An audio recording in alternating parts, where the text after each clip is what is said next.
Bridge with Kira is sponsored by the original Done Right Buffalo Wing Sauce. If you're looking for something spicy and different, look no further. The original Done Right Buffalo Wing Sauce is all you'll need. It's good on everything. Homemade goodness from Riverview, New Brunswick.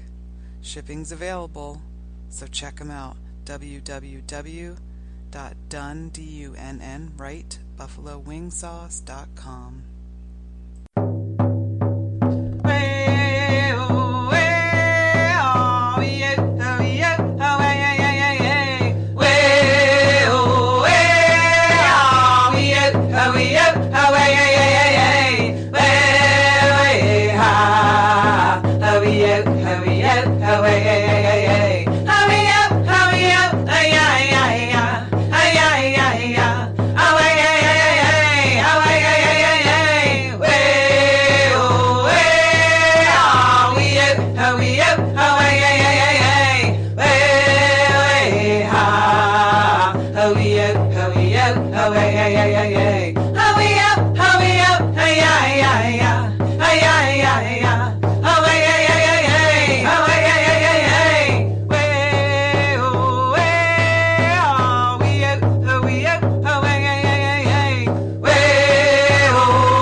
Hi everyone, welcome to The Bridge. I'm your host, Kira Young, and you've reached me on Revolution Radio at freedomslips.com. We're also simulcasting tonight on Real Liberty Media, as we usually do. So happy Beltane, everyone. This is the time of year where people like to celebrate the new blossoms and fertility and all of the good feelings that go along with spring. And where I live, near Winchester, Virginia, we're having an apple blossom festival. So I recently wrote a blog post about how it's our vestige of Beltane and Walpurgis Night. So if you get a chance, check out my blog at www.kyoung4.wordpress.com, and it's called Psychopaths in Charge. I've been doing that blog now since November of 2013. So it's grown, it's changed, it's evolved, and I'm having a lot of fun with it. And I'm posting all of these shows that I'm doing onto the blog as well. Once I get them onto YouTube, they go onto the blog. So I have a really special birthday date tonight. Her name is Misty Greer, and she's very, very talented. Let me see if I can get her in here. Hello. Hi, Misty Greer. Welcome to The Bridge. Thank you for joining me. Hi, Kira. Happy birthday. Thank you. Happy Beltane. Thank you so much for having me on today. I was so amazed at how talented you are once I started looking at your websites. Oh, that's very sweet. Thank you. I love your designs. I love doing them. It's incredible. Yeah, thank you. I've been doing this since I graduated in 2008. So I went to school for fashion design and technology. And then I live in Vancouver, Canada, and there's a lot of like sportswear companies that are big here, and I just kind of decided to start my own. I just decided to go off on my own right off the bat and see how that worked out for me. Looks like it's working out. Yeah, it's been an amazing ride. It's a little bit of a heartbreak for me right now because I've worked so hard for so long, and I definitely so I'm mostly exclusive at I mostly have been doing costumes for burlesque dancers and strippers as my main clientele. Mm-hmm. And then I take custom clients as well. I do regular seamstress work. I'm a seamstress. I spend all my time sewing. I wish you lived But closer. I wish I lived closer too. The thing about, like stripper costumes are great because strippers make lots of money, but Mm-hmm. burlesque dancers on the other hand do not. And it's very much, just traditionally in their art form, because the costumes themselves are so freaking expensive, Yeah. and they don't get paid, what their performance art is worth. So it's really been a labor of love, and I had been very fortunate in the past to be supported by a partner who just really wanted me to follow my dreams. And, but we split up recently, all under good terms. And so I'm kind of out on my own, and really, having to support myself has sort of turned my, life upside down a bit. So I don't have as much time for it as I used to. And it's processing through the heartbreak of just kind of divorcing from my art. Well, not really, but just, I really can't afford, because the amount of energetic effort it takes too. I don't want to give anyone less than, everything that I have to give for them when I'm working with a client. So I really can't do costumes more than maybe one every 3 or 4 months now, whereas I used to do it full time. So, but I still feel so blessed and really, really lucky because I had so much time to build up my career. I don't really have to look for work in costuming regards. Yeah. There's a long list of people who are sort of jumping at the bit to work with me. So that's really exciting. I just miss doing it all the time. Yeah, I look back even just to last year. I'm just like, God, how did I have all the energy to do that? because it was so fun. It didn't feel like work. Exactly. Yeah. Well, I will say it always felt like work. But the reward, the entire process of getting to work with, super powerful goddess artists, and always being in that environment was just, absolutely amazing. And I'm also a bit of an isolationist and definitely a workaholic. So, it's just nice to always be in my zone in the studio creating stuff. And the work itself, of course, is always laborious. Nobody likes work. Seamstress work is hard work. I do all my pattern making, all my own cutting, all my own sewing and everything. It's hard on the body.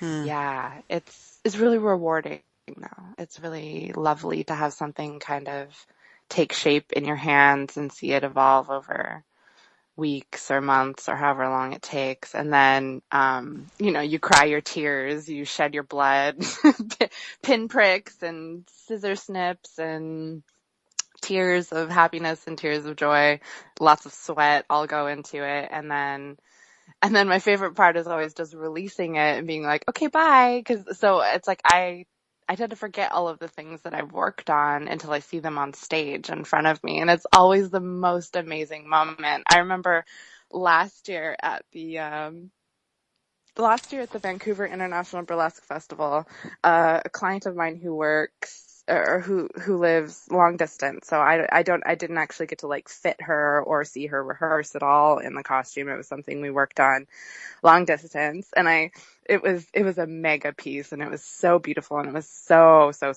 much work, and it took so long, and I had shipped it off, and I'd kind of it had been half a year since I had even really thought about it. And I remember being in the audience, and then the host announced, and up next, Raven Virginia with her new costume, BB or whatever, her new character. And I just the joy. I was like, oh my gosh, I completely forgot I haven't seen this happen yet. And she came out, and I was just so it's so nice because it's not your work anymore. Yeah. someone else's work and it's a part of them and you see all of the life injected into it. You really see it come to life and just makes it that much more sparkly and that much more beautiful. And those moments are the moments that make it worth it, when you can see the performer shine in something that you helped make with them. It's really beautiful. You mentioned the goddess, and that was really one of the things I wanted to talk to you about, because when I looked at your work, there's a lot of goddess energy, a lot of temple priestess in the modern age energy there, and there are archetypes that are ancient that you're working with in the kind of work that you're doing, and the women that you're making costumes for are doing. Mm-hmm. So I just wanted to get your take on that as a female. I mean, a lot of that is just pouring through me subconsciously. Mm-hmm. I mean, my creative process is, it's almost as if, it always starts with a feeling, and then it usually, in some shape or form comes to me in final form. And then it's almost like the entire process of creation is like working my way to that or back from that, to get it realized. So I'm not really like a researcher. I mean, I am, it's just, I know it all gets integrated, but I don't really apply a lot of, I don't know. I just work off of intuition. That's what I do. And I try to work, with artists who vibe the same way I do. And in terms of goddess energy being poured into my work, it's like my work is definitely a reflection of who I am. And I work tirelessly on myself, just in a psycho-spiritual sense, to remain open and receptive to all of the goddess energy that I can. And so it just kind of comes out that way. So what's going on in Vancouver? Are you someone who fits in, or are you creating this scene yourself, or a little bit of both? I think it's definitely both. I mean, I think I had a help in shaping the sort of, like, in the beginning stages. I think I had help in shaping the aesthetics of the scene, but for the most part, like, just, as weirdos do, we found each other. Yep. Kind of gravitate towards one another. I mean, like I said, I'm a bit of an introvert, and I just, in terms of in the true sense of how I get my energy, is from being alone and in quiet spaces.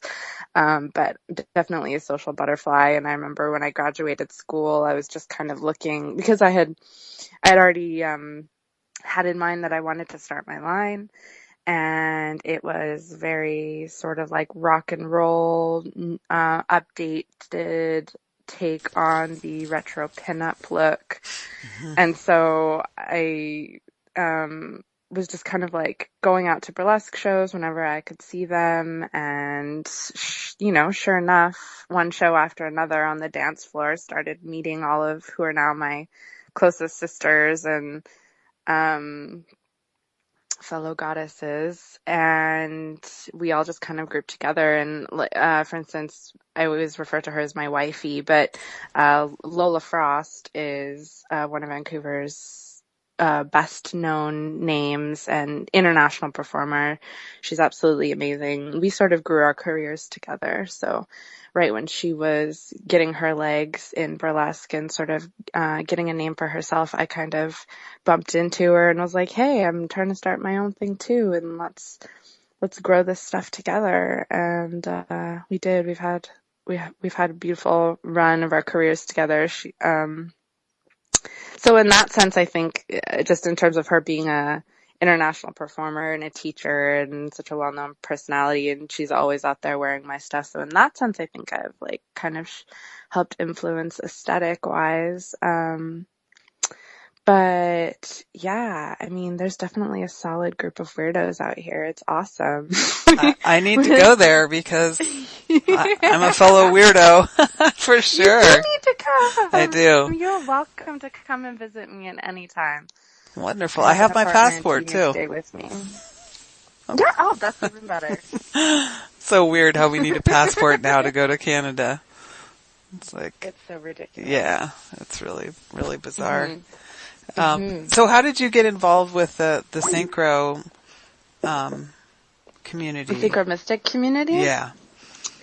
I want to say in like 2010, 11-ish, I was sort of really active on Twitter, and I had found the website Reality Sandwich and sort of started delving into the corners of, their different essays and writers and whatnot. And I had actually found Jason Horsley first and was sort of into reading his blog for a while before I heard him do a podcast with Alan Green. And then that's how I found the Sync book. And then I got both copies, and it was kind of all down the rabbit hill from there. Yeah. I sort of realized that, I mean, it's funny because my younger sister and I, my mother was a single parent. It was just my mother, my sister, and I living in Hawaii growing up. And we had a super strong psychic connection. And my little sister and I would always talk. I mean, my mom would always talk about the flow and the force, of course, of life. And she meant it in the Star Wars sense, the force, use the force. And so that was always something that was just in our vocabulary from a very young age. And my sister and I were always joking about how we were going to start a philosophy called Flowosophy or something like that.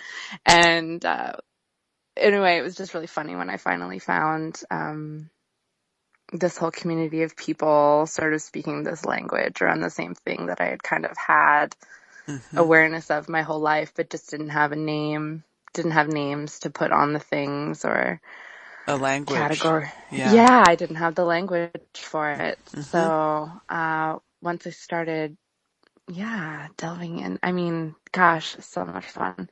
I mean, magic is just completely magical. Yeah.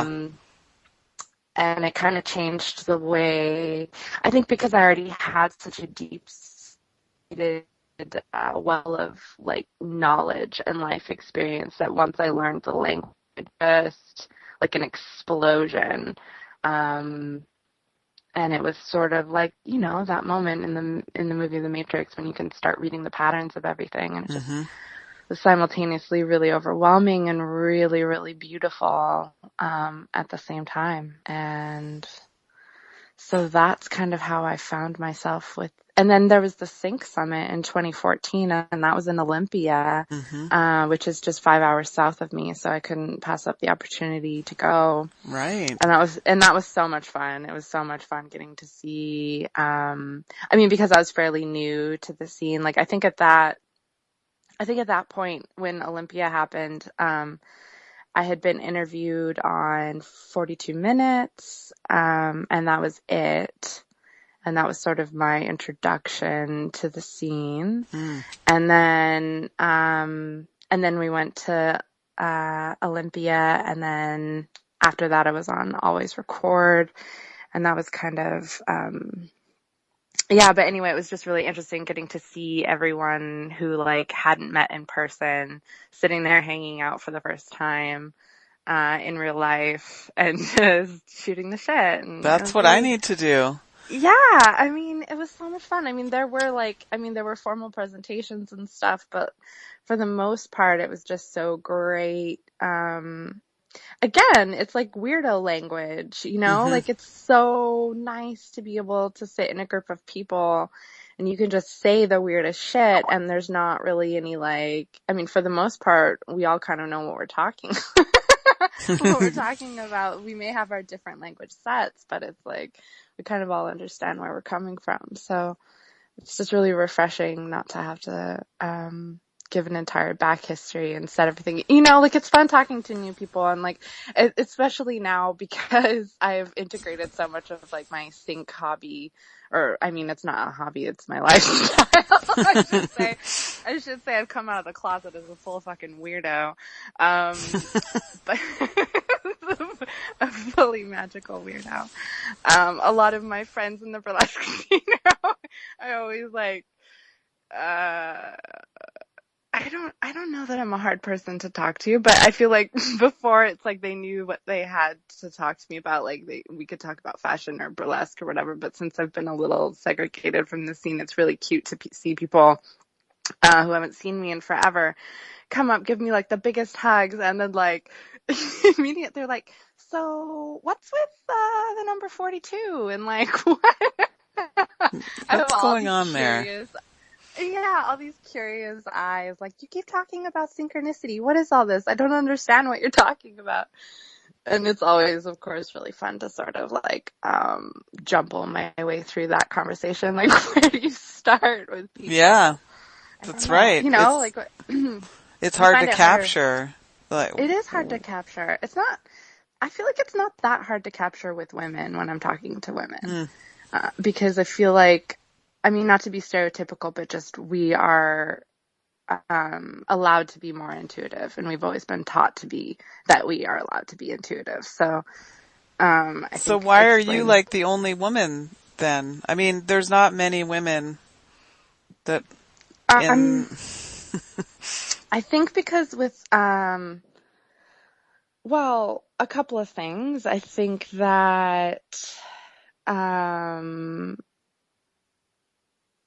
so I think that it takes.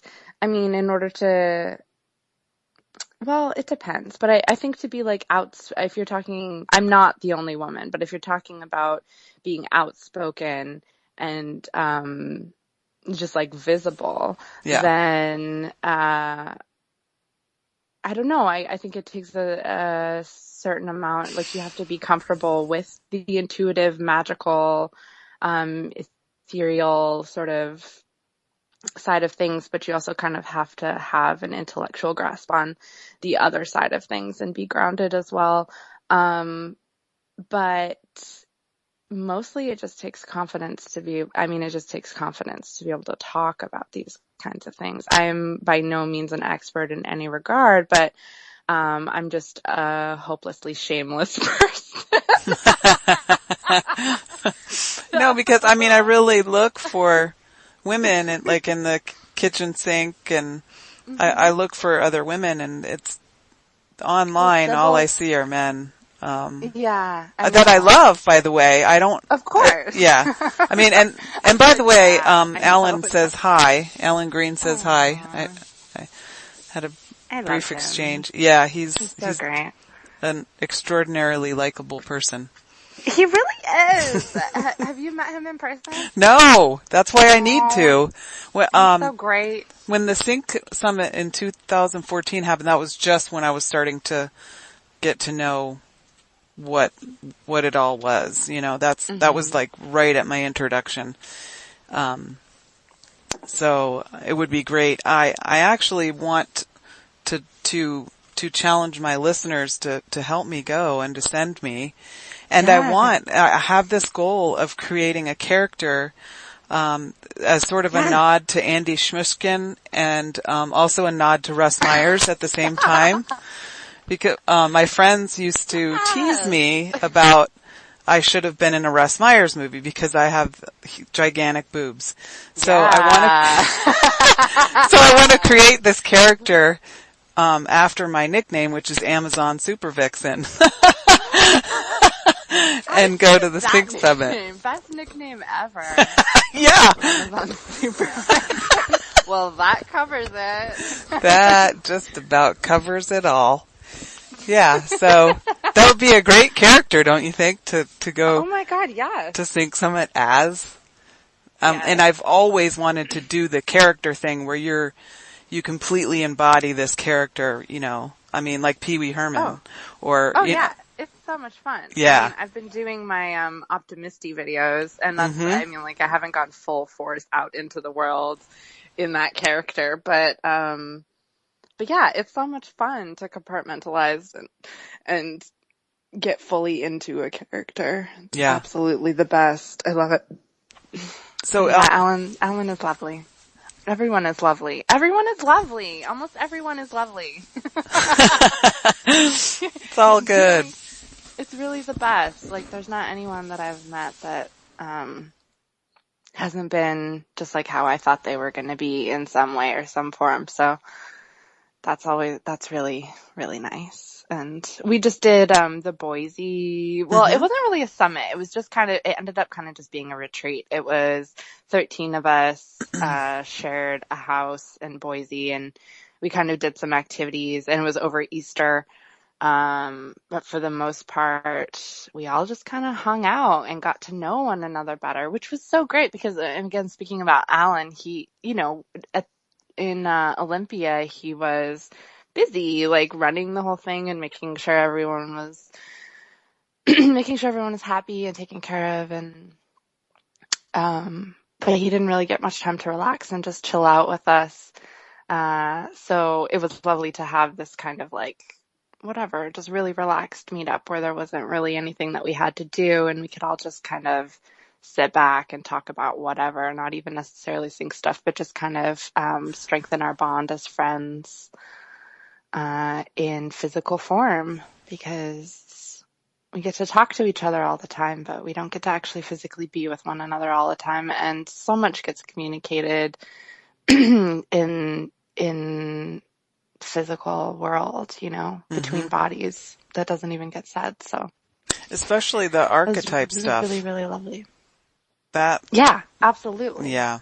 And it's amazing when you get people who are it's just so amazing when you get everyone together because it's like the whole vibe gets elevated.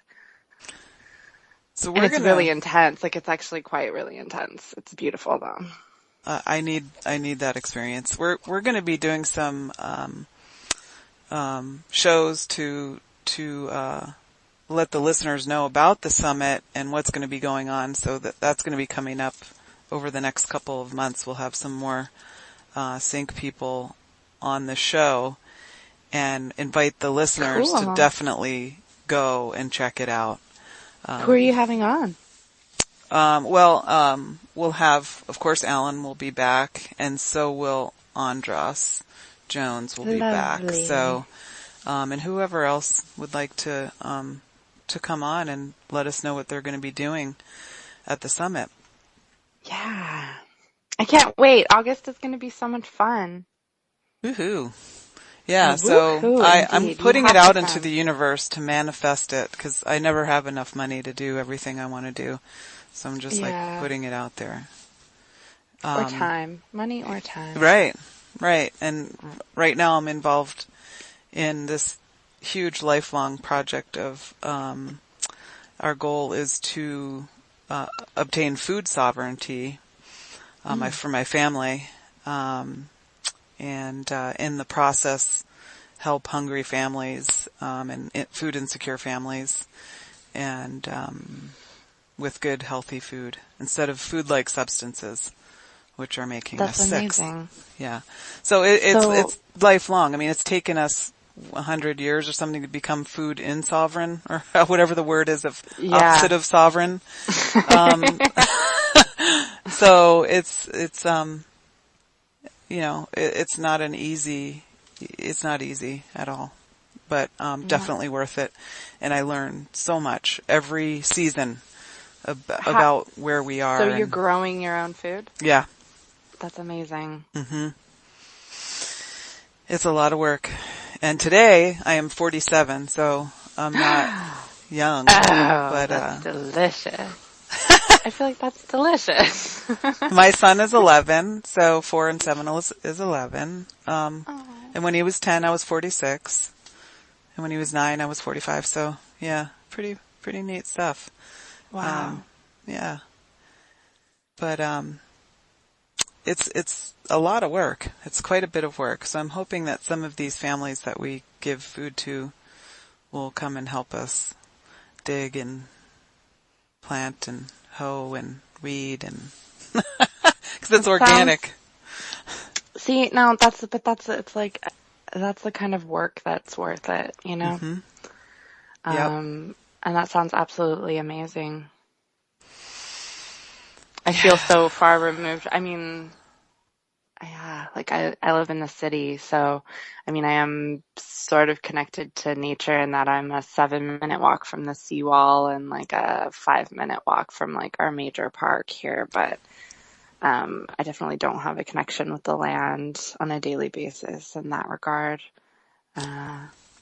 When I was young, I lived Yeah. in cities as well. I've lived in Oakland and California, Washington, D.C., London, Boston, Philadelphia, lots of cities. And Wow. so and I was an artist model from about the time I was 19 until I was maybe 25 or 26, in all those different cities too. Amazing.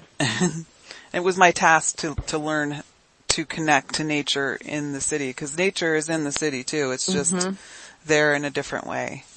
It's absolutely true, yeah. Yeah. Yeah. Well, and I mean, the biggest, I mean, the largest force of nature you see in the city is humans. Mm-hmm. So, I mean, it's interesting dealing with humans in a concentrated form, Mm-hmm. as opposed to just one-on-one, you know, floating through waves of people every day. And we forget to think of ourselves as part of nature. We really do. We do. I know. It's ridiculous. We're trained to actually see ourselves as separate from. I know. Yeah. It's so heartbreaking seeing us as one.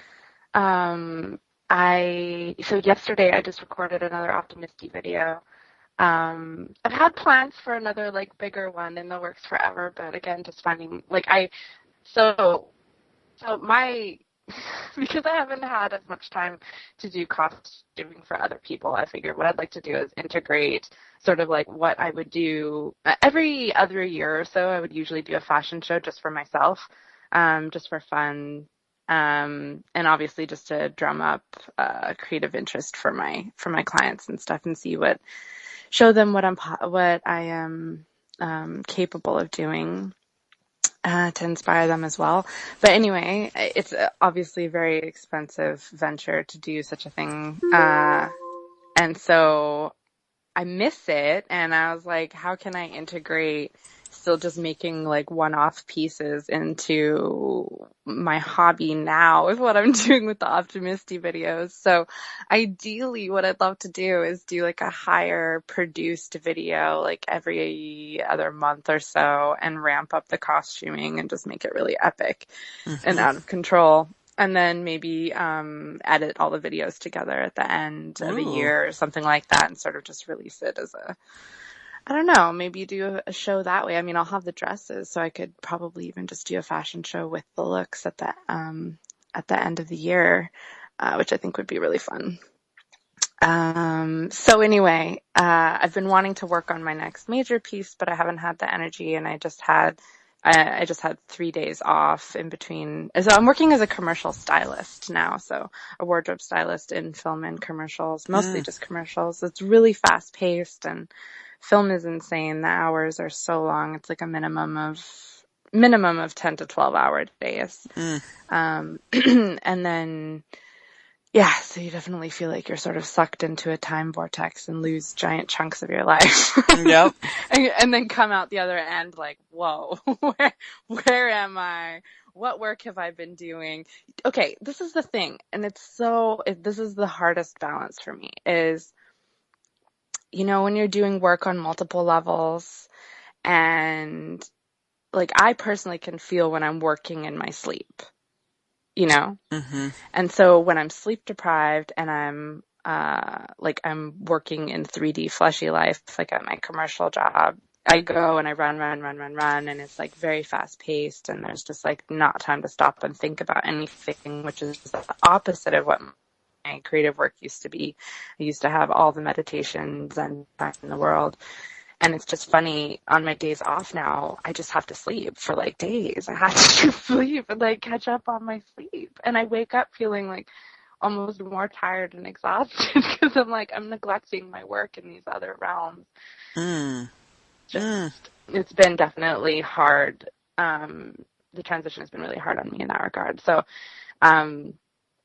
anyway, yesterday I was like, well, I don't want to I know how I am, and so I was like, I can't just keep putting off this. I have to make some little energetic effort towards uh, reaching my creative goals or whatever. So I'm like, I'm just going to shoot another super easy optimistic video where I'm just dancing around shouting whatever the quote is.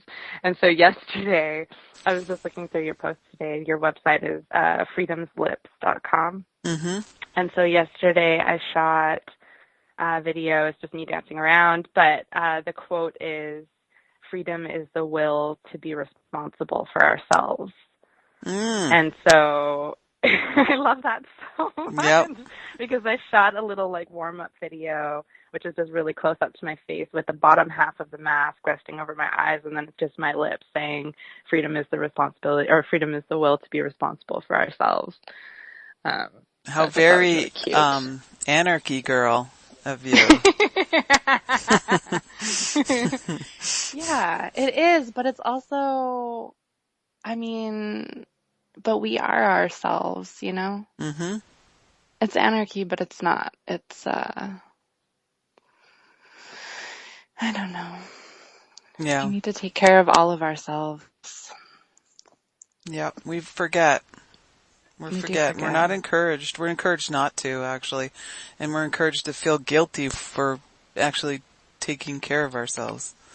Which is, I know. yeah. It's ridiculous. On Yeah. so many levels, it's completely ridiculous. Yep. Where do you even start? Food, I think. For me, it's food because You are what you eat. Yeah. Yeah. That's beautiful. And I spent 20 years very sick from eating gluten and not knowing I was allergic to it. Oh no. Yeah. So it was all about food. It was like, wow, stopping eating one thing can make such a huge difference. Mm-hmm. Wow. And it's really, the only thing you can really control is like what you consume. That's absolutely true. Yeah. In all senses. Yes. Media, food, thoughts, vibes, everything. Yeah.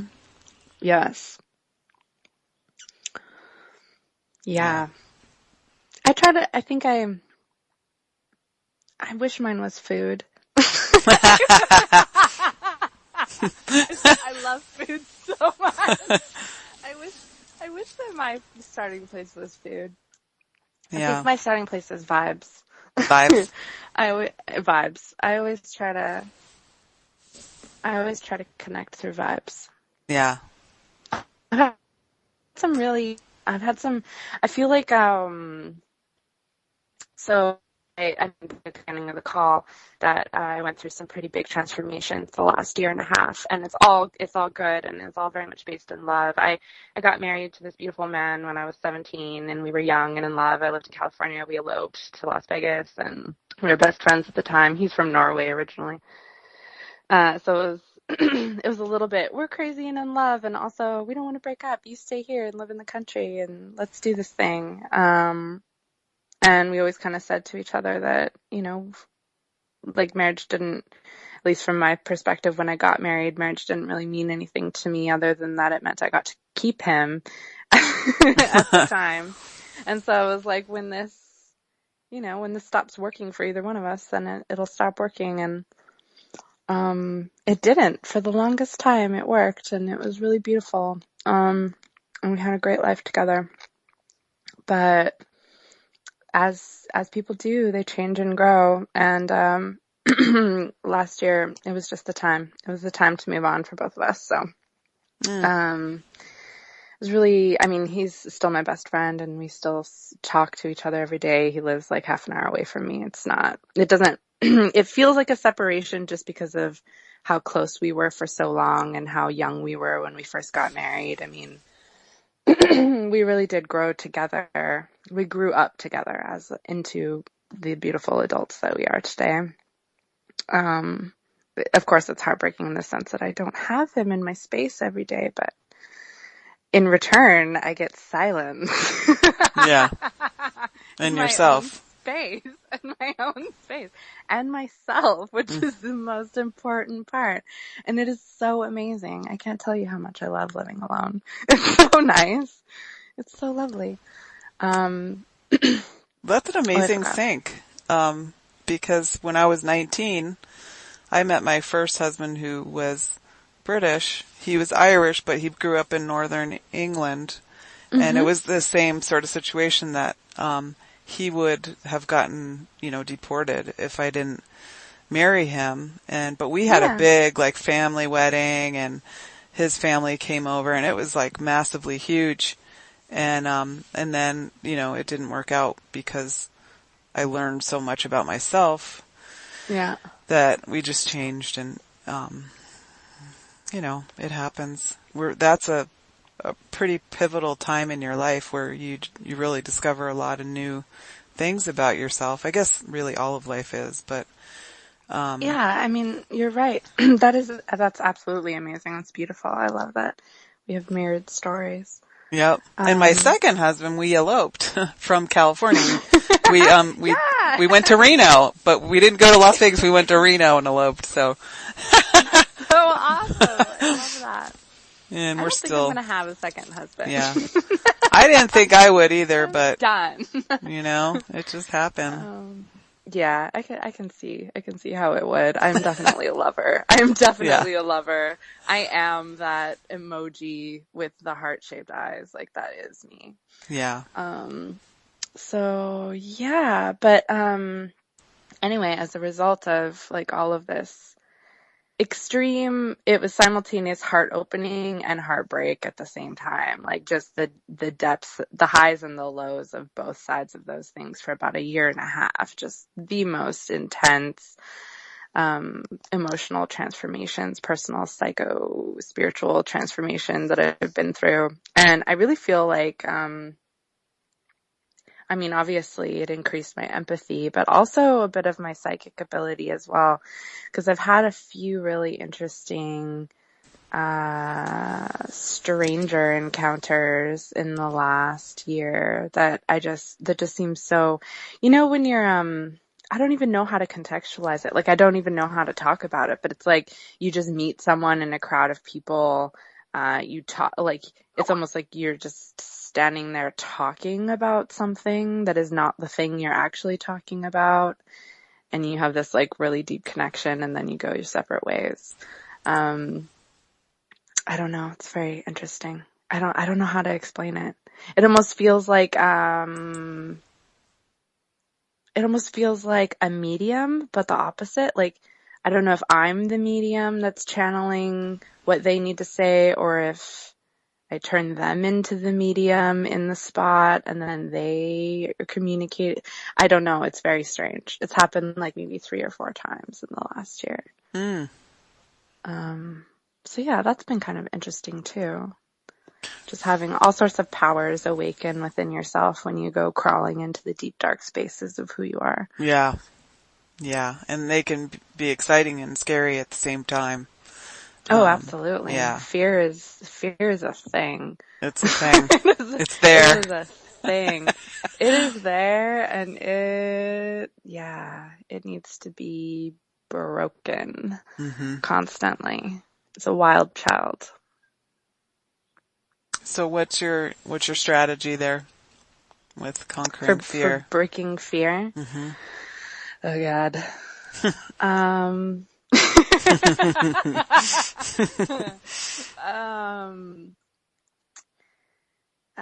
Man, I don't know. I mean, it's a constant battle. I think that, I mean, I hate to say this, but I feel like I have to always have faith. But I mean, I don't know, like, I guess it depends on what we're talking about with specific. I mean, I guess I always just jump into everything head first, you know? And the most important part is listening to your inner guidance. I mean, like, particularly my biggest fear, you know, a year and a half ago would have been leaving my husband and going out on my own, because the life that we had together was really beautiful, and there wasn't. And for the first half, I should put this into context a little bit, although maybe I don't need to, but I will. The first half of my life was just like horrendous in terms of trauma, and I was a constant survivor. Like every day just kind of felt like surviving. And I was so grateful to have stability for the first time in my life, and so grateful to have unconditional love for the first time in my life.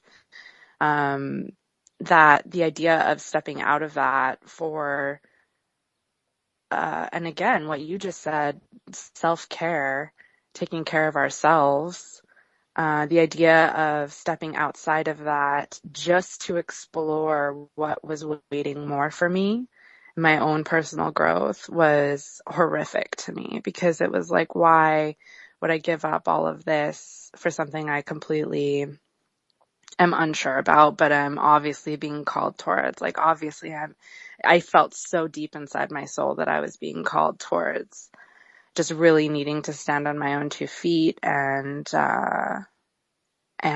figure everything out on my own. And it was heartbreaking because I didn't want to, and I felt like the cowardly lion, you know? It was like I knew what I had to do, but I was like, I didn't want to. I knew, and it was just all the fear keeping me back. And it was so, this is the thing about transformation. It's like, you always know the change is going to happen. You just don't know how it's going to come. You never know how exactly it's going to turn out. So, you know, you can't be married to specifics. Period. You just can't. Like, if you're the type of people we are, the journeyers, the explorers, then you got to go and take the journey and be the explorer. So I remember when I had the conversation with Andy, it was so, like, almost ironic, because in this moment, in this conversation of, like, I think we need, you know, I need space on my own. We need to start treading our own paths, and we can hold hands and wave hi to each other from across the way, but I need to really do this on my own now. It's like he understood, and it was like, I don't know, it was almost like I had never loved him more in that moment, when he understood that we needed to go our separate ways. And so that was something that I wasn't expecting. You know, I was expecting, like, all of everything was based in fear. Like, what if he never wants to talk to me again? What if, you know, the only family and stability, like I said, I've ever had in my life is just not there anymore. What if? But I feel like if you really come from a place of deep-rooted, unconditional love, and you're speaking to that truth, there's no way the communication can't get across. And maybe that's really naive of me, but I feel like that's just the only way to go about it, you know? It's magic. Like, love is magic. It absolutely is the strongest form of magic, and love can be all of the things. It can be treacherous, it can be painful, it can be everything, but at its root, it's just pure magic. And it can be revolutionary. It can be absolutely revolutionary. Yeah, I think is the most revolutionary. Mm-hmm. To choose love. To choose love mm-hmm. above all else. Ooh, I dropped Yes, you out. did. Sorry. That's all right. So I was saying that my mother has often spoken to me about how women throughout history have had to choose love in the face of death and war and destruction, and that's how the human race has continued, because women have continued to choose love and nurturing and all of the good things over in the face of why wouldn't we just give up after centuries of war and famine and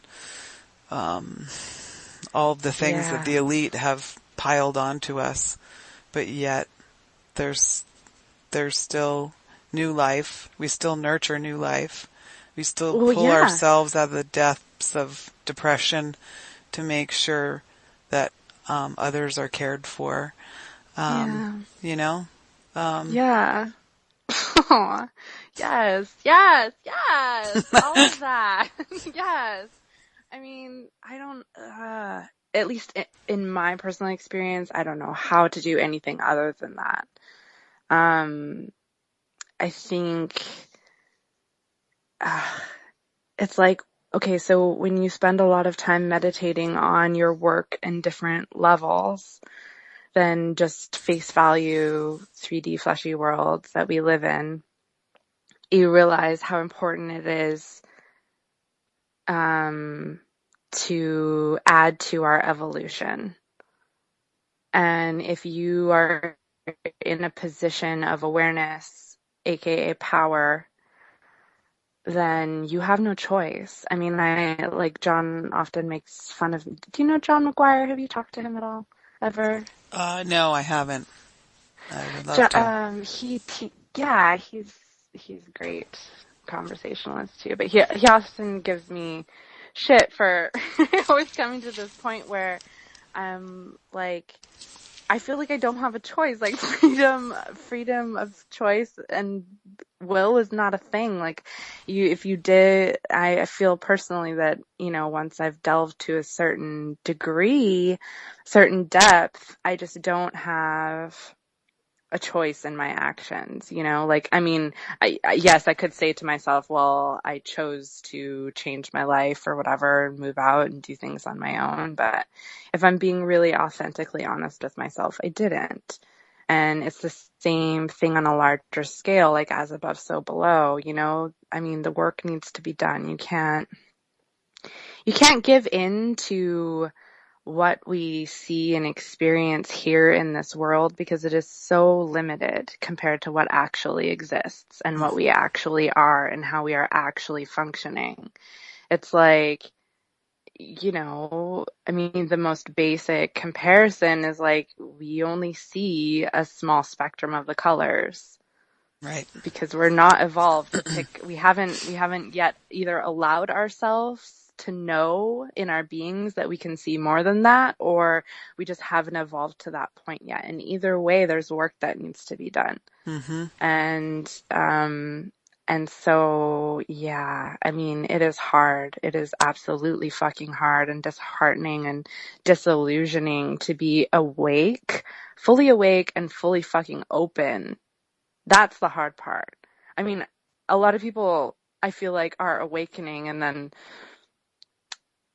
the trick is like, how do you transition people from a non-awake state to an awake state, and ease the inevitable anger that comes as a result, and tempering that beast, because that's what leads to othering and war and this whole second trap of non-awakened state. Like you absolutely have to stay heart open, and it's so painful. And I don't know, like this is why I just read this thing, or no, I was listening to, I forgot what his last name is, but he's a historian. His name is Peter. He was on Democracy Now! Yesterday, talking about May Day. Oh, And, Yeah, it's really beautiful. I shared a link, I believe, yesterday on Facebook. I'm going to share it again tomorrow because it was so good. I really liked it. It was like the secret history of May Day. And anyway, he was going through and he was talking about May Day, of course, is for laborers, for the workers. It's for us. It's for the workers. We're going to take a little break, and then when we get back, we'll talk about the May Day article that you're... 5 minutes, bathroom break. Okay. Okay. Hi, everyone. Welcome back to the second hour of The Bridge with Kira, and I am talking with Misty Greer. Are you back with us? Hello, I am here. Hi. Excellent. So before we took a break, you were talking about historian Peter Linebaugh, I think. Linebaugh. Okay. Yes.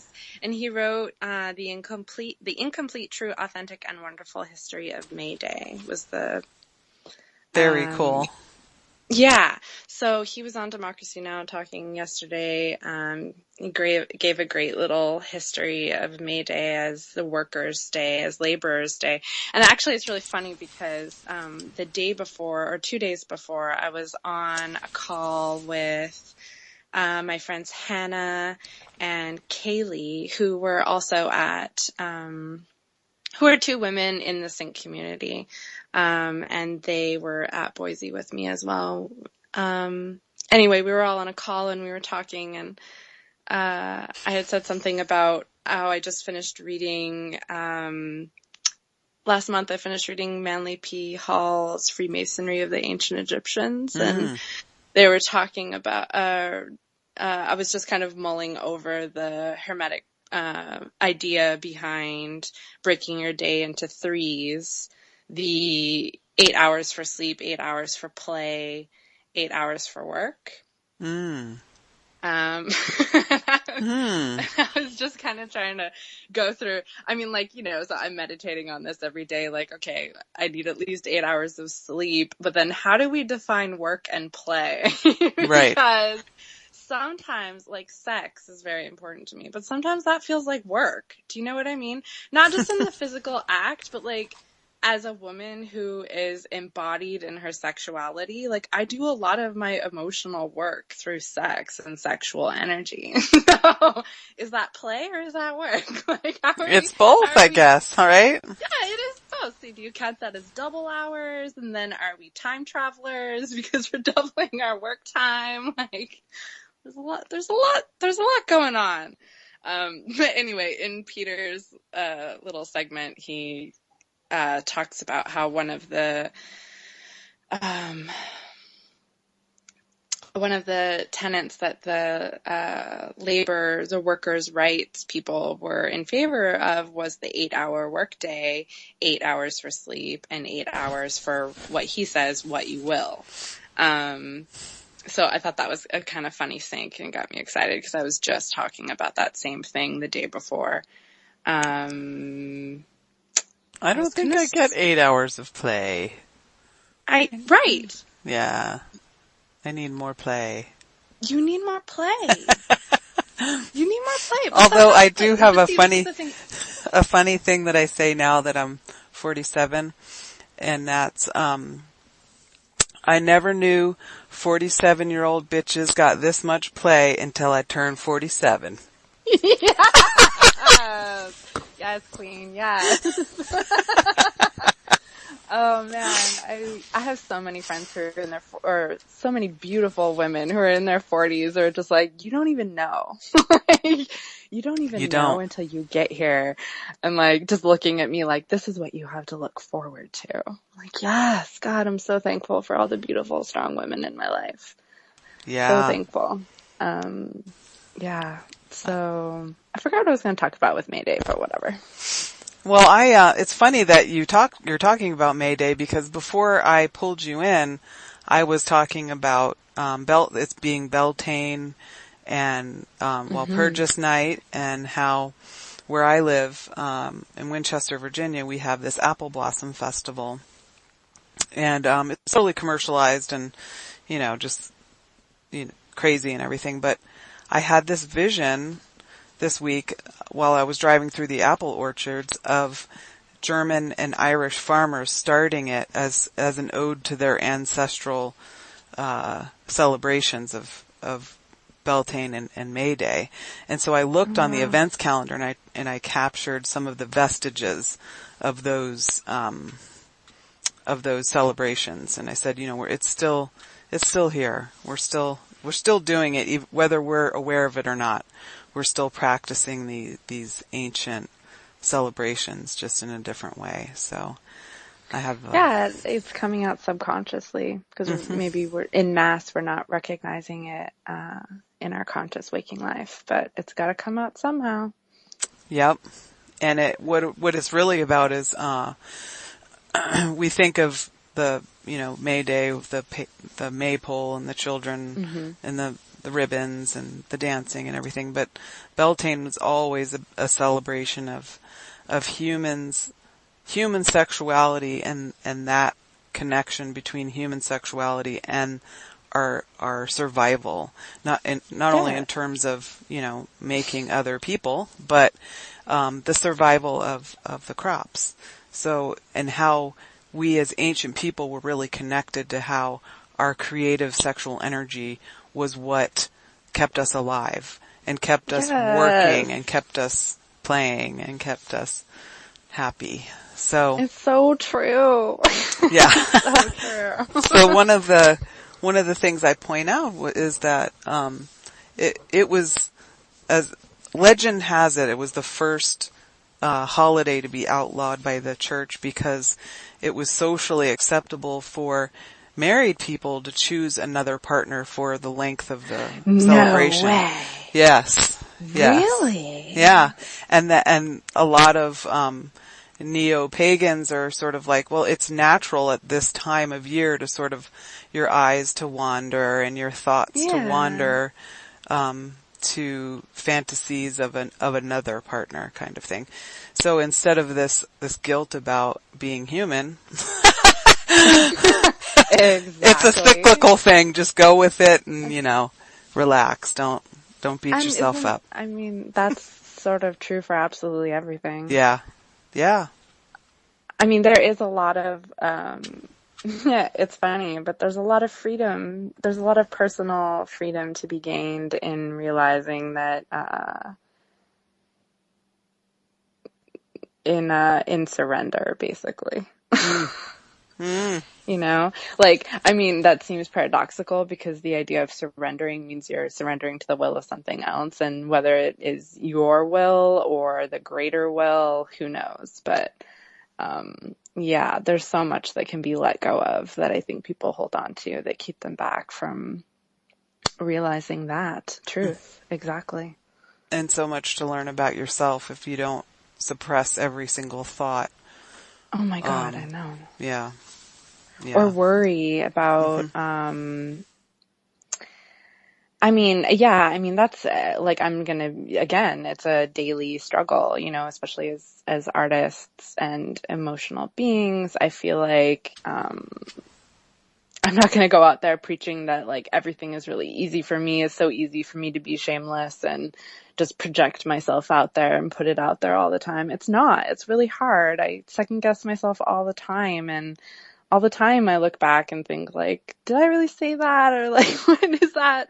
Should I be doing this? Should I be doing that? But at the end of the day, I can question and doubt myself all I want, but mostly all those questions and doubts usually just come from, again, that place of fear. And fear can be useful for sure, but I think in terms, when we're speaking about expressing our individuality, it's not useful at all. And it can pretty much just be done away with because I also feel like it's really, at this point too, in the learning process for me, I feel like, sharing process is a part of growth too. So, I have to have faith that whatever, signals are calling me to echo them or respond to them, that it is coming from a place of unconditional love and is coming from a place of healing, a place that maybe will help other people heal if they can recognize themselves in me, or if we can make a connection and I can recognize myself in them. Like, I don't know. It's really hard displaying yourself open and getting into all those little bits, but I feel like it's really important and more of us should be doing it.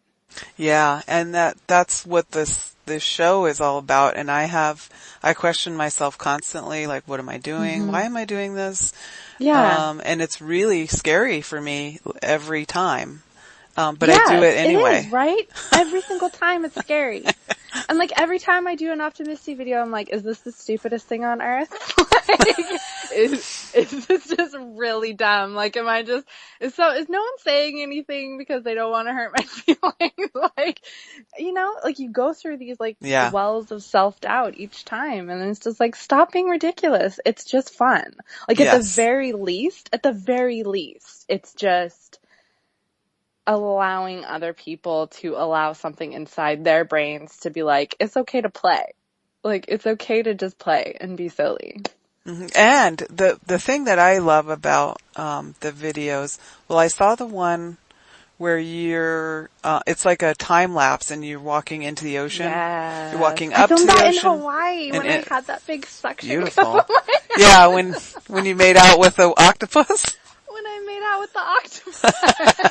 I think I had the mask. Yes. My mom was like, are you going to cover that with makeup for your video? And I was like, no. But thank God I wear a mask in my video. But what I really loved about it was the refusal to have shame. Thank you. Yeah, I mean, I love that. And I think it's the perfect response. I get a lot of, sort of subconscious or, that the body language type of, messages of that I should feel shame about having huge giant breasts. And so my response is, I refuse to. Yeah. So here they are in your face. What the hell? Like, you grew this way. It's your beautiful body. And like, oh Jesus. I mean, ugh. So again, as above, so below. I mean, it's like, I do not understand how anyone could or would want to make another human being feel in any way bad about being inside their body for any reason. Yeah. I mean, that is our last place. Mm-hmm.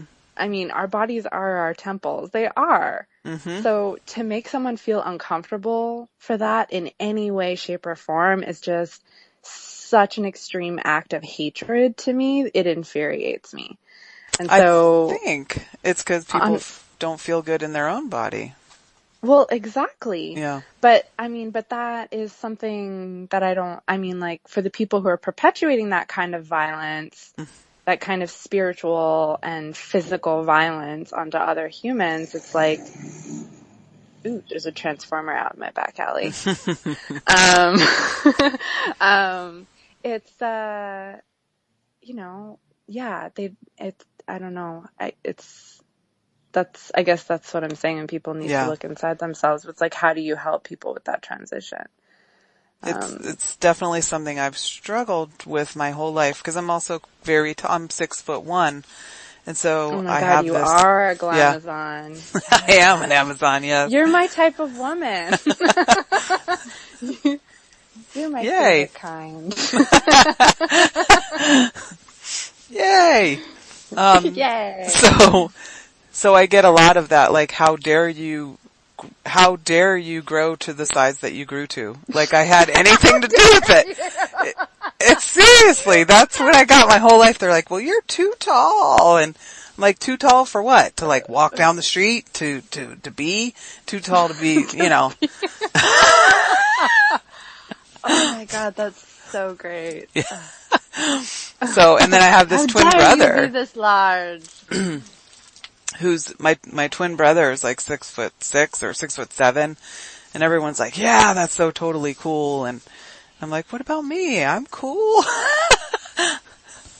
Yeah, I mean, that's so fucking infuriating as like as a feminist. You just realize like all these subtle ways in which we are just fucking oppressed and expected to be smaller than we are. Yeah. And expected to be smaller than we are in so many ways, in our language, in our physicality, in the way that we act, in the space we take up, in the things we say and don't say, everything. It's infuriating.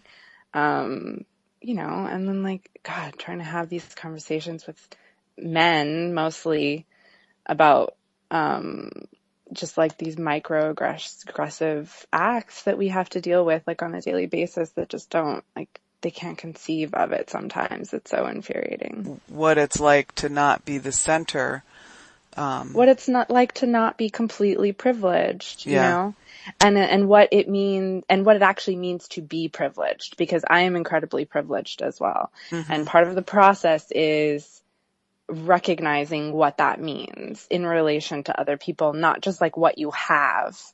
Right. It's not about what you have. It's about, I mean, because you can be poor, you can be a poor white man and still have more privilege than poor people of color, you know? So yeah, education is a constant process. Yeah. Well, let's talk about feminism, because there's a real backlash right now against feminism, and there's this backlash that basically posits that third wave feminism has gone to the extreme and is now devaluing men and boys. So what's your take on that? I don't know. For me, feminism is not about devaluing anyone. It's egalitarian. Feminism is for boys. Feminism is for men. Feminism is for our men more than it is for us. Like, you know, that like or it should be at this point. Yeah, I don't know what to say to that, because I just don't feel that. I don't know how we could devalue our men and call ourselves feminists. Like we're all one, and we're all supposed to be playing for the same team. That's the idea. Right. Right. Yeah. So, yeah. I don't know. I guess I'm in the circles that I read and talk in a lot. It's more a backlash against sex positive feminism. You know, and a lot of like even sisters fighting against sisters. Like, well, how is it empowering to stick a fucking 20 in your G-string and go out to a club wearing nothing but that? Or like, how is it empowering to be a stripper? How is it empowering to show your tits in public, you know? Because again, it's about awareness and embodiment and autonomy over ourselves, the will to be responsible for ourselves. Right. So, and for yeah, me, I don't know. How do you feel? Well, for me, I think that it feels like women are hated more than ever around the world. And that there's some scary, I don't know what's going on in the world right now. And I don't think that the average person really understands just how much, how many abusers and rapists are walking free. Oh my God, it's ridiculous. It makes me wonder, like, okay, so this is the other thing. Like, I mean, part of me trying to be outspoken is just trying to share my individual story. It's like, how often do we as women casually share our experiences of trauma amongst ourselves as a bonding mechanism? Do you know what I mean? Yeah. like when I'm sitting across from the table with my goddess sisters, with my wifey Lola, with my other witches, and we're chatting, it's a lot, we're talking about our struggles, we're talking about our trauma, we're talking about healing from our trauma and how we do that and how we retain our magic and how we keep our fucking hearts open. Well, are we not having those conversations with our men as well? Like Okay. we're not, it's like go ahead. I didn't want to interrupt you, but I just got a warning, like we're not allowed to do F-bombs because of the FCC, so I just had to say something. So, sorry. And I'm sorry I didn't say something earlier because I don't notice them and I should. I'm sorry, I don't even think about it anymore. Yeah. Hi, girls. Okay. Hi. I will. Hey, Carol. Hi, Misty. Hi. I'm Vince. Very nice to meet you. Nice to meet you too. I just wanted to come in and say howdy and remind everybody that it is 4:20. Well, we're a minute late now in Central Time Zone. So Okay. 4:20. Enjoy yourself, Vince. Thanks for the reminder. And also, what is the intro song, and where can we find that, Kira? And shout out to the listeners over at Freedom Slip and Studio. The intro song is my rendition of a Grand Entry powwow song, and it's in vocables. There's no language, it's just vocables, and it's my voice layered 4 times. And I just had an idea. How about I will send you a copy of it if you donate $5 for me going to the Olympia Sync Summit. Yes, I love that idea. So just, I don't know, friend me on Facebook or something, and if you want it, or on Skype, and then we'll go from there if you want that song. So I guess somebody wants a copy of it. So the intro. Yeah, or hit me up here in chat right here if you're listening at Real Liberty Media, or here at freedomslips.com, Studio A. So yeah, Vince Easley, you can hit me up and I'll forward the information. Alrighty, thank you. Thanks, sorry Ben. you were interrupted. You were kind of on a roll there with some important thoughts. That's okay. I'm glad I have to censor the F word, which is ironic for what the F word stands for. We're talking about sex and we are. embodiment and full autonomy over my over my being. But I'll be a good girl and I won't say that word. Okay. Yeah, but anyway, so I was just often thinking about, you had mentioned, just the statistics of trauma in the world, the violence that exists, that's happening against women in particular in the world today. And, I don't often hear men talking about these kinds of things. And I wonder, I even know just in myself that when I'm talking one-on-one with any of my guy friends in the past, I would always be reluctant to go places that were of deep pain and trauma for me. And like, why not? I mean, it's like how I feel like we need to be sharing these stories with our men as well. And really, it's up to each one of us that lives, because we know what the statistics are, there are very few women who exist in the world today that haven't had some sort of trauma and who don't also have to deal with just the trauma of being a woman and the oppression, the systematic oppression that we deal with every day when we're out in the world living in the system. So these are really important conversations, especially to have with the men whose ears we have, who we can whisper to and who will listen to us. Awareness really is key. It's the first step. Mm-hmm. So, and it takes it's the first step. Working on your own shame in order to do that. Absolutely. So if you're not willing to talk about it, that was one of the first things too I had to figure out with myself is, am I going to reveal this about myself? Which I did. Early on in the radio thing is revealed that I'm a survivor of childhood sexual assault. Same here. And as well. Oh, I'm sorry. I'm sorry as well. Yeah. And I forgot it from the time I was 8 until I was 25. And, wow. that's when it all came back, and I woke up with a big silver streak popped out of my crown chakra, a big silver streak of hair, and a bunch of sort of spiritual knowledge. I had no idea how I had suddenly gained this spiritual knowledge, and it wasn't until I learned about the Lakota Four Souls that it made sense that literally there's a piece of my soul that was out there just floating around gathering medicine until I was ready for the truth to be revealed to me. Oh, that's so beautiful. Yeah. I didn't forget, so I have always remembered. But it's interesting you say that because,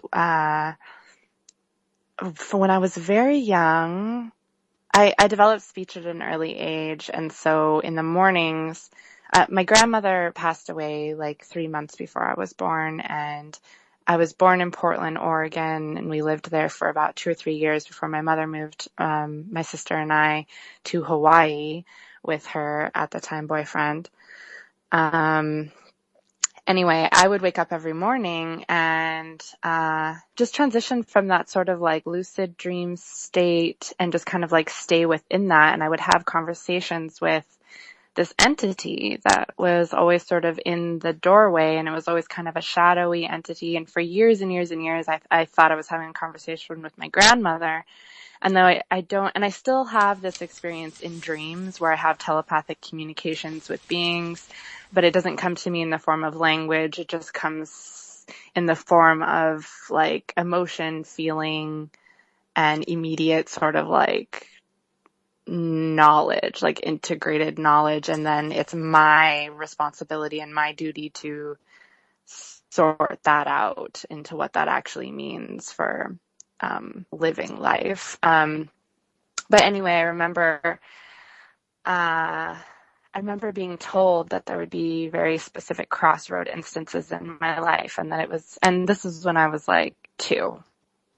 And talking back and communicating that I clearly understood that my job was just to hang on until those points, and that whatever came my way, it would be okay. I would be given the opportunity.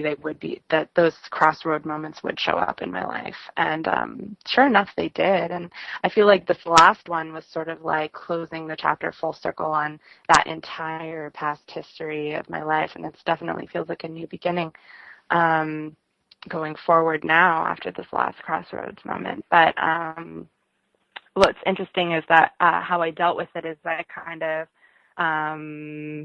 I wouldn't say it was a full split personality because it wasn't personalities that I split into, but inside my head I had a light and a dark being. And it was really cute because I chose, like, in my teen years to sort of like outwardly express the darker side. So, it was like all the teen angst, and I was very much into heavy metal, and I was very much a goth, and like Marilyn Manson was like my first idol. So I like my first major rock and roll, like for major rock and roll transformer. He was my first. And so dabbling in the occult and really trying to find my power through that. But I never, it's just really interesting to me because I felt like my inner light child, like in my brain, it was always 2 children that were me, like twins, walking on a railroad track. It was always a railroad track, one on each track, and they were holding hands in the middle. And somewhere along the line, I remember having a dream like 5 or 6 years ago that the girls broke hands and that they had separated from each other finally.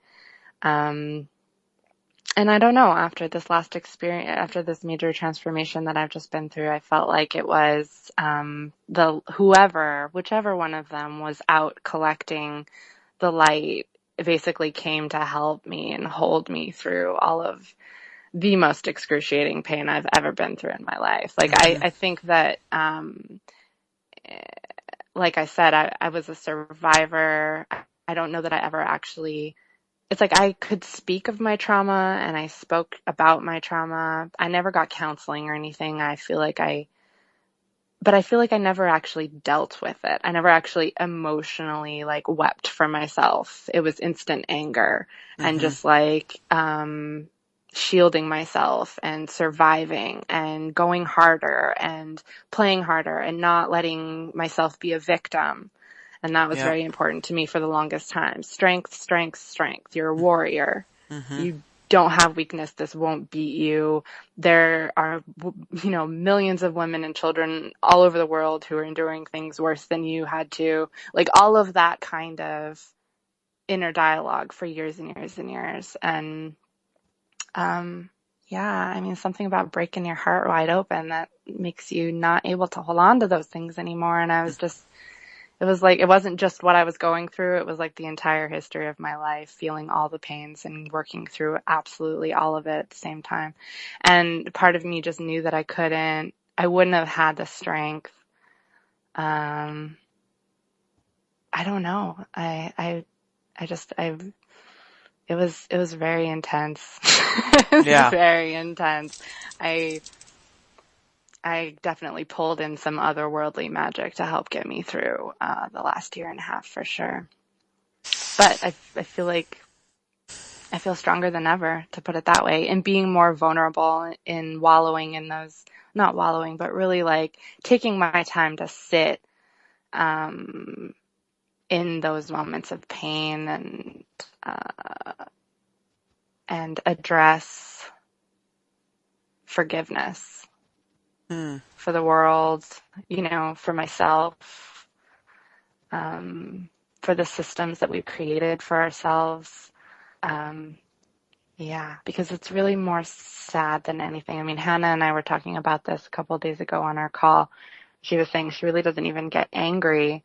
I wish that I could say that. I mean, I definitely, especially after like 15-hour work days on film sets, where the majority of the people who I'm working with are men who are not the most awoke individuals in the world, to put it nicely. It's like, I definitely have moments of anger. I want to lash out and be like, okay, this is ridiculous. I mean, people just haven't been trained. We haven't been trained to deal with each other respectfully. I don't know. Yeah. It's exhausting. It is exhausting. And I have to say I had a very similar sort of reaction that you did. I was a punk rocker though. So went to a lot of hardcore shows and there's something really, I mean, for me it was like, well, and what was really interesting too is, and I know this happens with a lot of women, because our world reflects male power, not female power. So, although, of course, I love mirroring now. Marilyn Manson's very much an icon of feminine and masculine energy embodied. And so really, I'm still kind of on the same trip as I've always been. Hasn't really changed much. But just the pure aggression, and that feeling of like, oh, I can be one of the boys. I'm not vulnerable like a girl. Like that. Oh, my God. Like it. It's just so ridiculous to think about now, because it's like, never have I felt such power as being embodied in my feminine power, in my sexual energy, in my sexual being. And it has nothing, and the power has nothing to do with other people. It's just, it's just a self thing. Like how bright you burn, how bright are you burning? And never, ever, ever have I felt anything comparable. So, note to 14-year-old little self, if you're listening, you don't have to worry about being one of the boys, because it doesn't matter. Right. Yeah, I've never felt as good as I do in my body than I do now either. So it does get better. And it feels like freedom. It feels like a step closer to freedom. And that again goes back to why it's so important for each of us to just work on that side of things at the very least. Like, work on ridding yourself of shame, work on being comfortable in your temple and in your body, because when you actually, in a Gnostic sense, like integrate the knowledge of freedom and power, you realize that like everyone needs to have a piece of that, and everyone is owed that. Everyone that is just like being born and alive, you're owed that. You're entitled to that freedom. And you have to feel it. And people are entitled to feel it.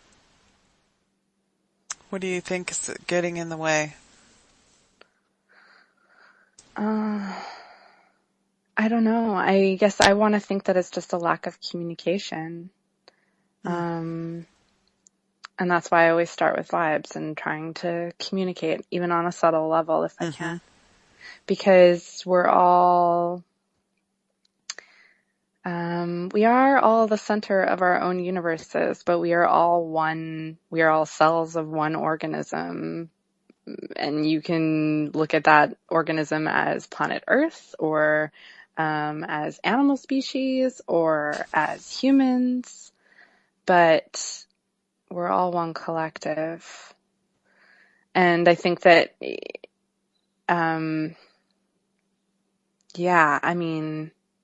communication is so key. It's so important to feel received. Yeah. You know? And it's your like gifts, we have to give our gifts. I mean, that's our imperative, our life imperative, is to give these gifts that we've been given. And, and when you're in a pearls before swine moment, it's like, why? Why don't more people understand what I'm talking about? Like when I first started doing poetry slams in the 90s and all my poems were about the goddess, people were like, what is this woman talking about?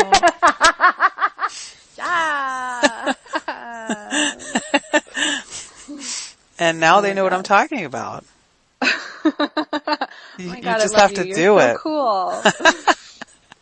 You just have to do it. Just jump in and do it. And You have to just do it. That is so true. And you can't worry about shit, because if you're doing the thing, if you're communicating the thing, sharing your gift, I mean, people get too caught up in details and what it's going to look like in the process, and you really just can't. You have to just do it, and the communication will come through. And be comfortable in your weirdness. And be comfortable in your weirdness. Oh my God. Life is way too short and also way too incredibly long.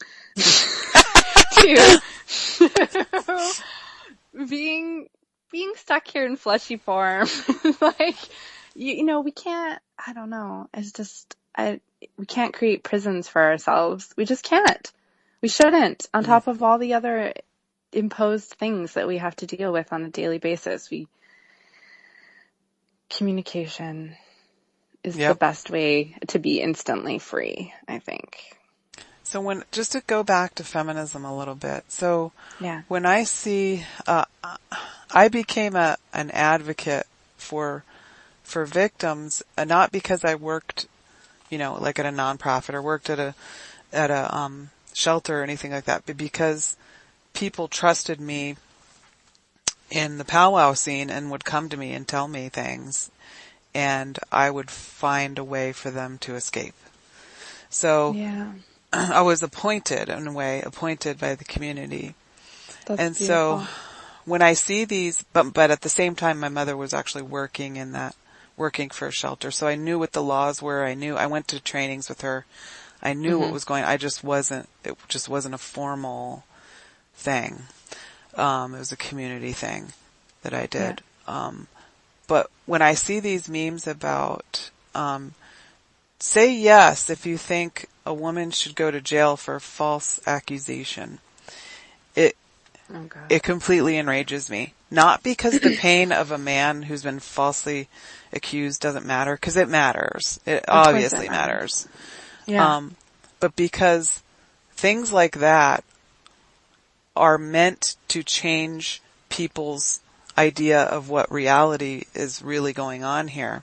And the reality is that even with DNA evidence and, obvious physical wounds, surgery needed after an attack, somehow that's still not enough to convict somebody of rape. Yeah. Somehow people have it in their mind that you can consent to something like that.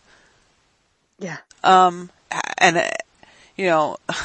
So we have this situation where there's millions of untested rape kits and limited funding, and you have the situation of just because you cannot prove your case in a court of law doesn't mean you've falsely accused someone. So are we going to start jailing every woman who's not able to prove her case? Yeah.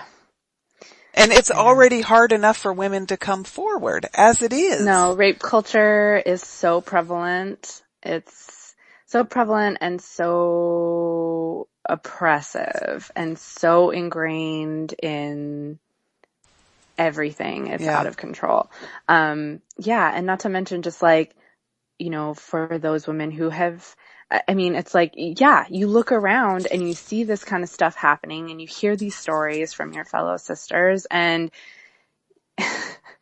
it's so disheartening. It's like, what about all the people who are too afraid to even come forward as a result of all of this? Like, there's no guarantee you're going to be heard. There's no guarantee for justice.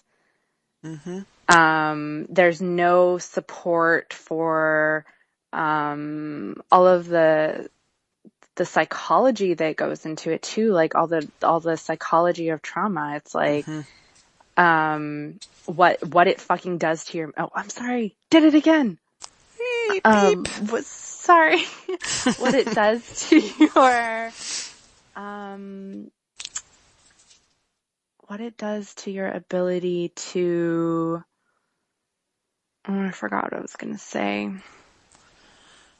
Yeah, and most people don't understand that there's a lot of responses, and especially even just your memory. Yeah. That's what I was going to say. Just your memory and the way your brain works, the way you start to actually intake and perceive reality. We just both said, you said you lost years of your memories throughout years of your life, like entire chunks of memories. I created entire fantasy worlds in my head. To escape into. How does that distort reality and the world that we actually live in? Right. I mean, it is so horrible. And we're taught from day one that your value is completely attached to your ability to turn heads or to excite. And that's what's so challenging about being a sex positive feminist too, is that it's reconciling the fact that women are treated as objects, as sexual objects, while also staying true to the authenticity of I have the right to be a sexual being, and that's my right, and it has nothing to do with you. Right.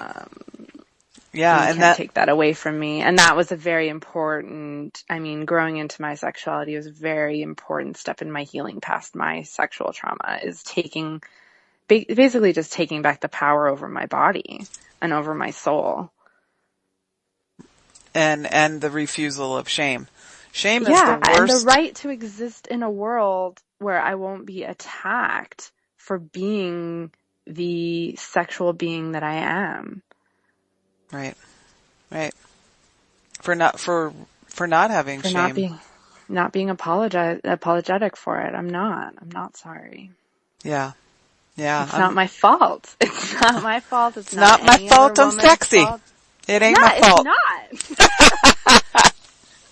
I have no control over this. Okay? It just happens. It just is. It just happened this way. It's so true. Oh my goodness. Yep. Love it. And it is such a huge part of the healing. I don't think it happens till later though, so you're ahead of the game. You really are with that. I'm not that young. I'm 32.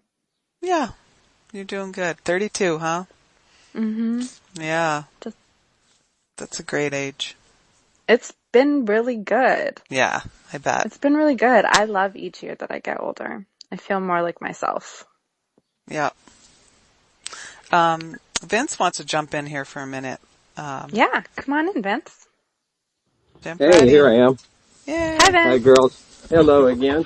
So, Misty, we share the I don't know what you call it. Some people might even think it's crazy. This art that's inside of us that we express, and I think for me, first time I was carving marble, my mom says, "Who was that guy that carved the David statue?"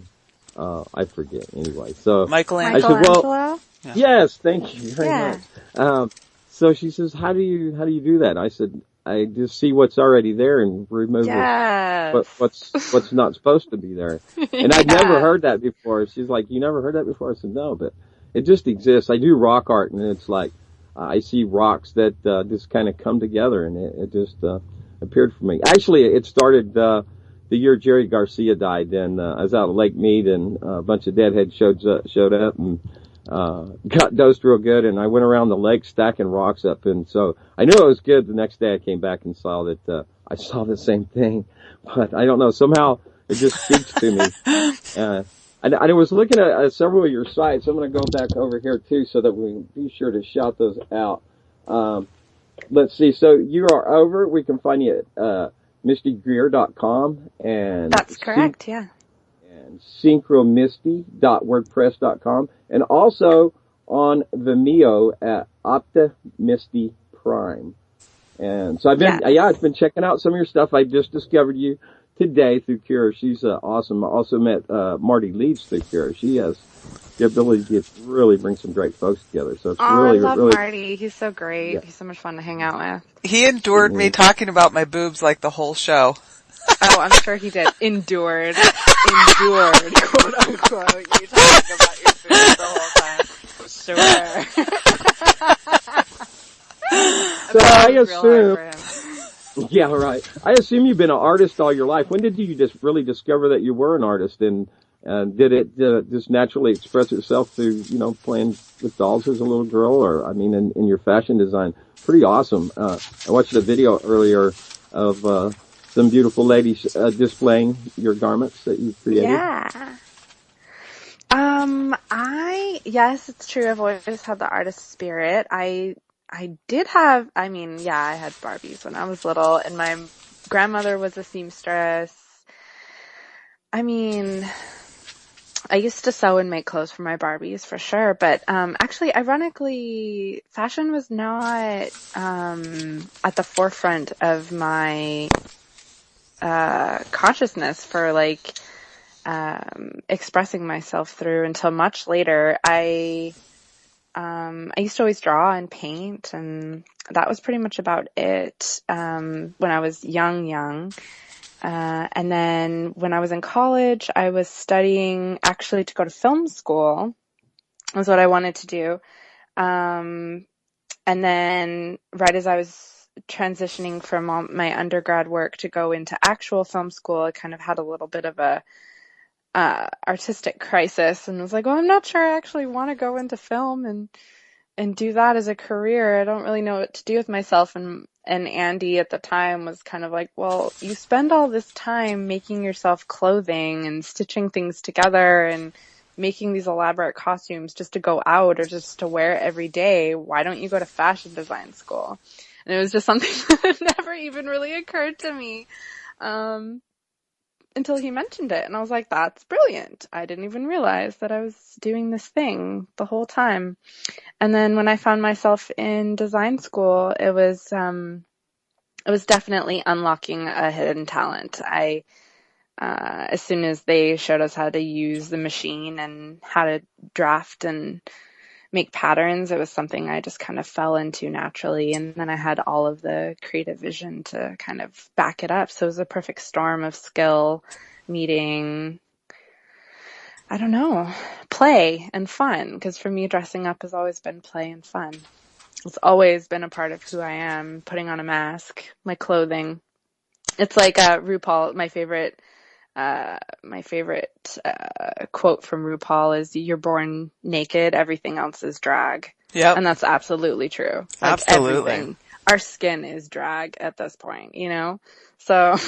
No, I agree. I say that too. Like, I work as a secretary for money, to make my living, and I'm like, this is all drag and attitude, you know, like I wear the Yes. dress and I'm going for Yes. like the, you know, the librarian or secretary look. And so, yeah, it's all drag. Totally. And I think I mean, the ability to do that has always been in humans' psyche to harness our powers, you know, and let ourselves be free.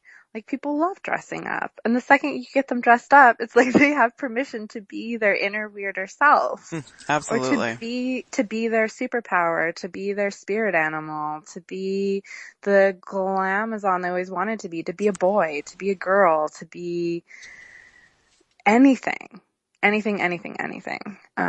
So there's definitely a lot of magic in dressing up, in putting on our drag, and in taking it off. A lot of magic in taking off our drag. Indeed. Yes. Hey, let me ask you I borrowed a picture that I found on the internet from Dr. Sketchy's. With, I guess you did a show with him. Tell me about that image there, that anti-art school of Vancouver. Yeah, Dr. Sketchy's is so much fun. It is a alternative art school / drawing course session where basically it's just live art modeling, and they tend to ask strippers and burlesque dancers, people who love dressing up in costumes, or just interesting scene club people to come and model, so that the artists have something, I don't know, interesting beyond just the naked form to sketch and draw. And I forgot how the Primus or Willy Wonka and Charlie and the Chocolate Factory came up, but I got asked to do that show and I couldn't say no. And actually it was really fun because, like I just said, they usually hire performers. And so it'll be like one set of life drawing, then an intermission, and then usually they have a performance and then the second set of drawing. And so the woman who runs the evening is a part of the burlesque, and she asked me to be a part of it. I'm like, yeah, that sounds great. And then a week before the thing, she's like, so send me your music for your performance. And we'll get that all lined up. And so in true Misty form, instead of writing back and being like, oh, I'm not actually a burlesque dancer, I just have the costumes, I was like, well, fuck it, I'm just going to make up a routine. And there you go again. Hot Wet City. You can find that edge there. Image. Dave's not here. Hey, thanks. So sorry. Thanks, girls. I enjoyed being the voyeur in the background here. Yeah, really enjoyed it. And I'll hand it back and see you guys next week. Okay, bye. Alrighty. Thank you, Vince. Anyway, so I ended up stripping for the first time at that show too, which is really fun. Wow. And what year was that? That was just last summer. Wow. It was just last summer. It was really great. It was so much fun. I danced to Marilyn Manson's Dope Hat because I had to pick a song I knew all the lyrics to, and I knew inside and out, and I've been listening to that album since I was 14. And so I just kind of went out there. I was like, this can't be that hard. I mean, this must just be like how I dance around in my living room. I'm just going to take my clothes off. It won't be a big deal. Yep. Nope. That won't be a big deal. They've already seen me naked, so now they're just going to see me dance and get naked. Not a big deal. And it wasn't. And it was so much fun. And the audience was so great. And I got so much tips. It was amazing. It was so much fun. And then they were like, I can't believe that was your first time. You should do this more often. I was like, yeah, but oh man, time and energy. Yeah. I'm like, I don't know how much I spent I spent quite a lot of time rehearsing just for that one little thing I made up. I can only imagine. I mean, I know how much time goes into performances for some of my girlfriends I see. I know what their life is like. I know their passion and how hard they work. So I'm like, I'm also a perfectionist. So I knew if I decided to do that as a hobby, it would suck all my energy. Yep. But maybe one day soon I'll hit the stage again. It was really fun. It sounds wonderful. I would definitely do it again. And I'm sure people would definitely enjoy it again. I hope so. Yeah.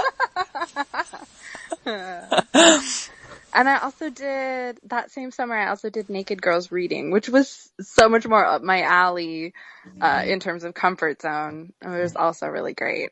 Oh my goodness. We are coming. Are we done already? We are. It was so wonderful talking to you.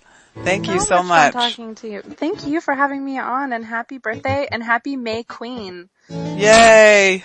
You're my favorite kind of girl too. Aw, I love you. Thank you, Kira. All my love. Later. All my love. Bye. Bye-bye.